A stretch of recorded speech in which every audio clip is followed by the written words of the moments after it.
The Fiesta failed the MOT, and the reason, you'd be quite surprised, it caught me completely off guard. So in the last video I said that the Fiesta was finally ready for its MOT.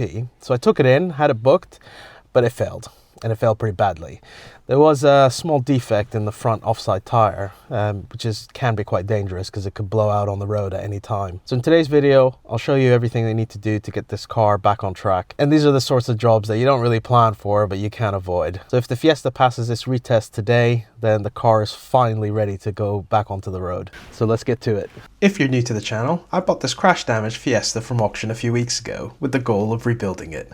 It had quite a bad front end knock which completely destroyed the front bumper, but I managed to get that replaced. All the front airbags were also deployed in the crash, so the dash was stripped and replaced, and I also got a brand new windscreen too.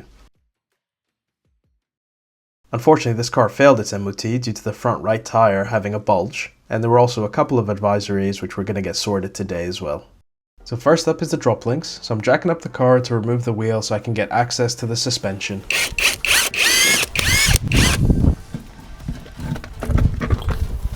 So this is the drop link here. That's the bottom part, just that metal bar going all the way to the top up here. So it's just 2 bolts to remove it. Might just need to use another jack just to lift up this whole wheel assembly, just to take the pressure off that drop link.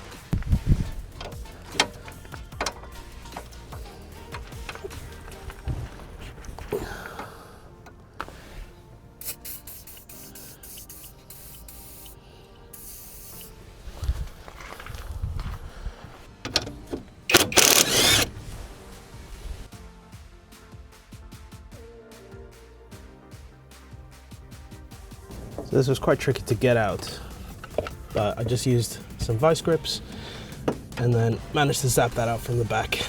Alright, so now we just need to take the drop link off. It's crazy, just to remove 2 bolts, you need to use so many tools. Since the drop link was held at an angle, it was quite tricky to just pull it out, so I tried a few methods to straighten the anti-roll bar and the shock absorber which the drop link bolts to. So using the jack with a trusty plank of wood didn't quite work, so I tried a ratchet strap instead to squeeze down on the anti-roll bar. But that was also a fail. So I ended up resorting to a good old-fashioned C-clamp between the sort of lower control arm and I think where the drop link ties into, and it's finally freed it out. Oh, there we go. Drop a comment below if you think this is overkill to remove 2 bolts. So this is the old drop link, so there's quite a bit of play in that one. We'll compare it to the new one that I've got here.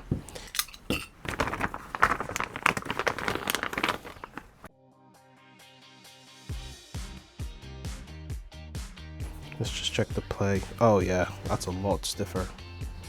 It's definitely not moving as much. Barely move that. And compare with this one, look at that.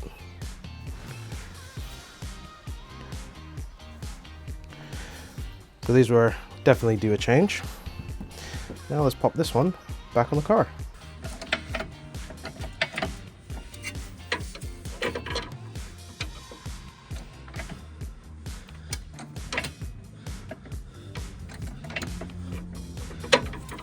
This time round I managed to use the jack to line up the bolt holes, so then I just tightened up the bolts to spec. So there we have it, drop link is in, it's bolted up on both sides. Let's just pop the tire back on and then get this car, give it a little test drive, just make sure it's not knocking anymore. Making good headway, so let's crack on.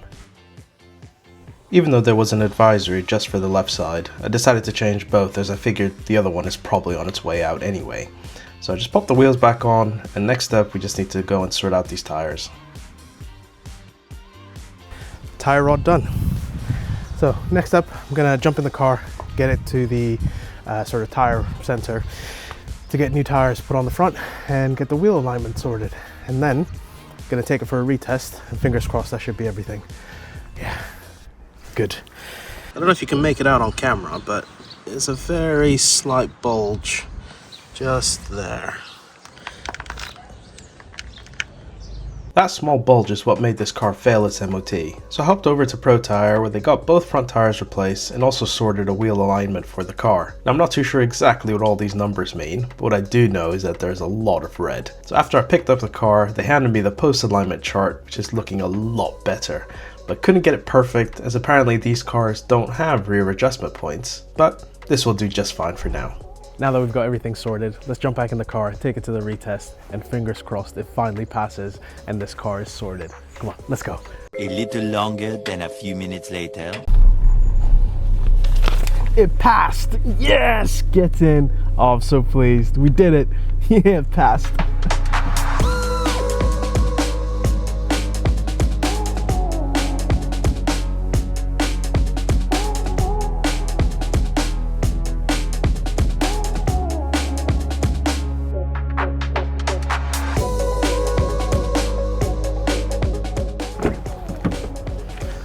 Right, so now that the car is complete, I'm so excited for this part. Let's take it for its first drive. It's a beautiful sunny day for this. Oh, I'm really excited to get this car out. Oh, I've been waiting for this moment for so long. You know, ever since I bought this car, I've been looking forward to getting it out on the road, testing it out,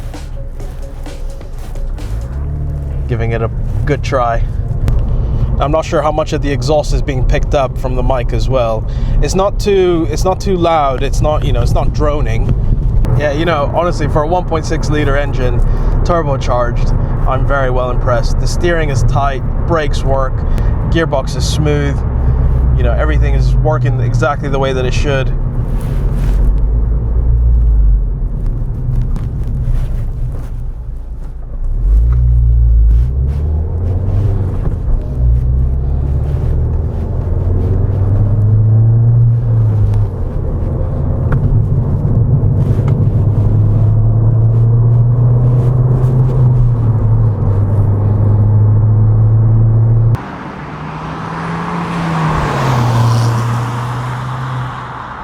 What I have noticed is that, so this is a front wheel drive, meaning the gearbox and drive shafts are at the front.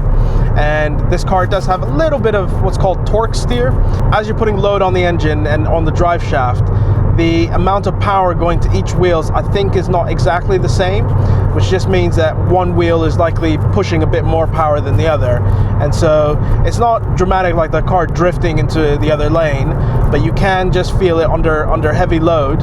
So, you know, when you're really putting the foot down, that just wants to veer, I think it's ever so slightly towards the right, which makes me think that the right side, either the drive shaft on the right side is a bit shorter than the left, so you're just getting a bit more power onto the right side, but it's barely noticeable. I'm going to take this car around some country lanes as well, because I definitely want to check, you know, the suspension, see how well it manages the corners, because it's a hot hatchback, and quite a popular one as well. So I think a lot of people like these Fiestas. I just want to see. Oh yeah.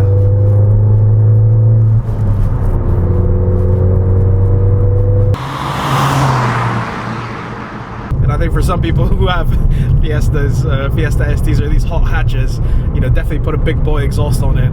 I don't want to be, I don't know, if I was to keep the car, I definitely don't think I would do it to that extent, but even just stock and standard, the exhaust is actually really good. Once the car warms up, we'll definitely let it stretch its legs and see what this car can do. But steering is tight, it is responsive, the gearbox is very smooth, there's no clunking, it switches through the gears very, very easily. Test the brakes out when it's in, you know, in a safer place. It's a bit of a built-up area here, so probably won't do that just yet. But I am pleased. Well done. Good job, car. All right, we got a little open stretch of road. Let's give it a go.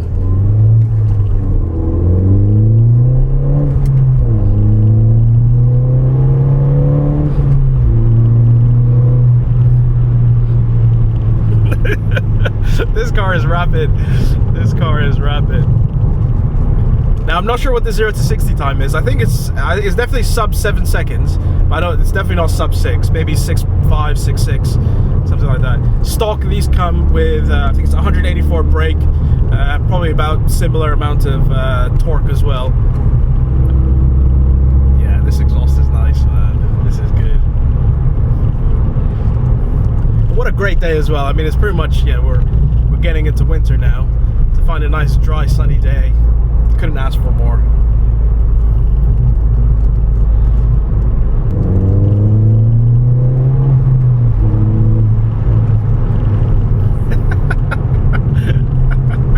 this car is fun. This car is fun. I get why a lot of, you know, maybe first-time drivers or, you know, people who are really into cars go for, you know, hot hatches like this. There's not, you know, tremendous amount of power, but it handles well around the corners. You know, I've done some country lanes. Yeah, this is good. I think one of the biggest wins is the fact that there's no lights on this dashboard. It is pristine, crystal clear. I scanned the car again today, and again, no fault codes as well, so I'm so pleased. I'm so chuffed. Now, I'm sure you're super keen to know how much it has cost to get this car to this point. Now, if you look back on a previous video, I'll tell you how much I spent on the car, but next up, I'm going to show you exactly what everything's cost just to get this car to this stage now and driving again. And so here we are, the moment of truth. Was this rebuild worth it, or just a complete money pit? So here's a full cost breakdown of all the things I had to get this Fiesta ST fixed. So by far the biggest costs were the front bumper and windscreen, and the tires were a bit of a surprise, but otherwise, I don't know, I don't think I did too bad. So all in, including the car and everything on the board I needed to get this car fixed, it cost me a total of, drum roll please,